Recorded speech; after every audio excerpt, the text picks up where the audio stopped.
During the harvest, sheds mounted on sturdy metal frames are open at all hours near the grain silos.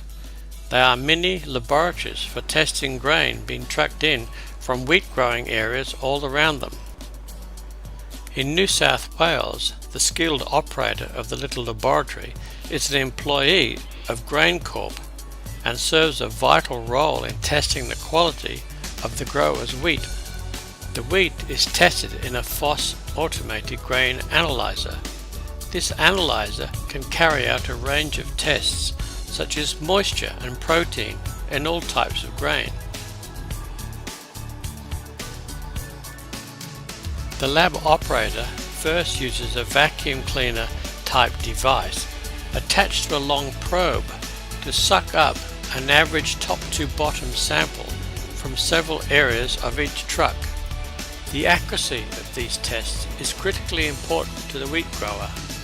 It can determine when the wheat is dry enough to harvest, but most important, to judge the wheat's quality, and this will determine the grower's price for the wheat going to market. Once the wheat is weighed on a weigh bridge, much of it is piled onto field-size canvases for storage until it can be forwarded to major cities via trains. Large shed and tower silos are also used, but there is often more wheat than there are silos. The harvesters out in the paddock work 24/7 to harvest the wheat at its best before there is any change in the weather.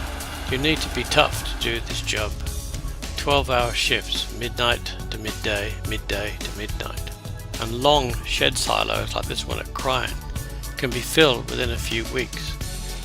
Red, green and yellow monsters head northward towards the ripening wheat. Some harvesters are contractors working their way from Victoria towards Queensland. Country folk are usually a friendly bunch, but this is not a good time. During the harvest they have no time for anyone. It's a time of work, and it's best to keep out of the way unless you can be useful. Australians consume over 5 million tonnes of wheat each year, and with another 2.5 million tonnes used in stock feed. Add to that another 25 million tonnes to the world, and it's big business on par with Canada and second only to the USA. Once the harvest is over, it is mind-boggling to see the vast areas that have been under wheat. You have to wonder just how they managed to do it in just those short weeks, basically between October and November. Now all the grains have been harvested. It's time to clean and service the big red, green and yellow monsters and pack them away for next year. It's been a tough year for many.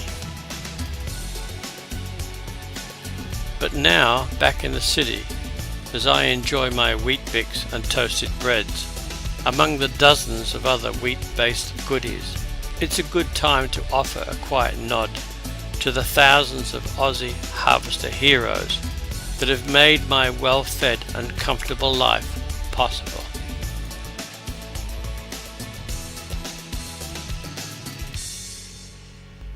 Aussie, Aussie, Aussie!